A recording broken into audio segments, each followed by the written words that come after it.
Friends இன்னைக்கு நம்ம வந்து பார்த்தீங்கன்னா மீன் வறுப்போம். வாங்க வீடியோக்குள்ள போலாம் எப்படி இருக்குன்னு. फ्रेंड्स மீன் தேவையானதெல்லாம் ரெடி பண்ணி வச்சாச்சு. வாங்க ஃபர்ஸ்ட் தோசை கல்ல வச்சுட்டா. செகண்ட் எண்ணெய் ஊத்திக்கலாம். வாங்க ஊத்திக்கலாம்.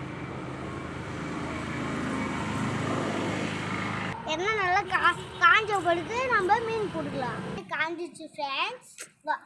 வாங்க வீடியோக்குள்ள போலாம். எண்ணெயில சுத்தி போடலாம்.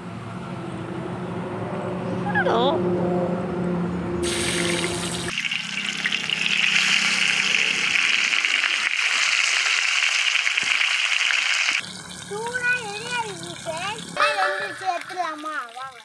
வாங்க எடுத்து போடலாம்.